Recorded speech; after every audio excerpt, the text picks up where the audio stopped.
लोकतंत्र का महापर्व लोकसभा चुनाव 20 मई को होने वाला है और आप पहली महिला प्रत्याशी हैं जो नॉमिनेशन आपने किया है।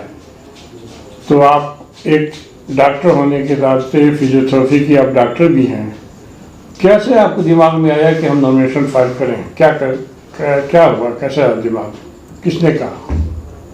जी, कहा तो किसी ने नहीं, मेरे मन में हमेशा से ये रही थी कि मुझे एमपी बनना है, क्योंकि मैं देखती हूँ समाज में जब तो ऐसा लगता है कि कुछ ऐसी चीज़ें हैं जिसकी बातें वहाँ तक पहुँचनी बहुत ज़रूरी है। और जो लोग भी पूर्व में सांसद रहे हैं यहाँ पे, उन्होंने केवल पद लिया है और यहाँ से जाकर वहाँ पे कभी भी कोई भी चर्चा जो आम जनता की होती है नहीं रखते हैं। आम जनता के बारे में कभी कुछ सोचा नहीं, कुछ बोला नहीं, बस अपनी रोटी सेकने के लिए उन्होंने जनता को यूज़ किया। इसीलिए मैंने सोचा कि नहीं, मुझे ये पद चाहिए, मैं एक सांसद बनकर ही समाज में लोगों की और आम जनता की सेवा कर सकती हूँ, उनकी सहायता कर सकती हूँ। इसीलिए मैंने चुनाव लड़ने का फैसला लिया। अभी जो बदलाव आने वाला है, क्या उसको बदलाव लाएंगे इसमें आप जीतने के बाद?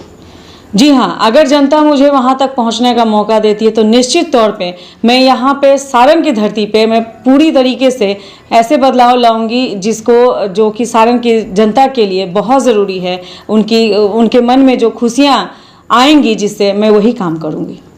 किस पार्टी की तरफ से आप नॉमिनेशन किया है? मैं निर्दलीय नॉमिनेशन की हूँ मैंने। क्या नाम हुआ आपका? आरती साहनी। पूरा परिचय है?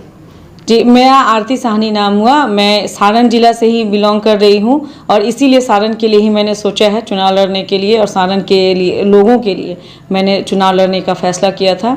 और आगे भी सारण के जनता की वजह से ही मैं आगे बढ़ूंगी, उनके सहयोग से ही आगे बढ़ूंगी। क्या एक समाज सेवी होने के नाते आप क्या करेंगी यहाँ पे? जहाँ तक जीतने के बाद क्या करेंगे? जी हाँ, जीतने के बाद चूँकि मैं सारण से बिलोंग कर रही हूँ, सारण में ही रहती हूँ, यही मेरा घर है, तो घर की सफाई करनी होती है तो पहले घर से शुरुआत करते हैं, बाहर की सफाई तो बाद में होती है। तो इसीलिए मैंने सोचा कि मेरे घर में जो सारण की धरती है वो मेरा घर है, और इस घर में जितनी गंदगी है उस गंदगी को मैं निकाल के बाहर फेंकूँगी। और जो भी यहाँ पे त्रुटियाँ हैं, जैसे कि चीनी मिल बंद है, चीनी मिल अभी तक चालू नहीं हुआ, उसके एवज पे कई सारे वोट लिए गए, कितने वादे किए गए, लेकिन वो पूरा नहीं किया गया। चीनी मिल को स्टार्ट करके बहुत सारे लोगों को रोजगार दूंगी। और जैसा कि मैंने मेरा एजेंडा भी रखा है कि युवाओं को स्वरोजगार के माध्यम से मालिक बनने का मौका दूंगी, ना कि नौकर बनने का।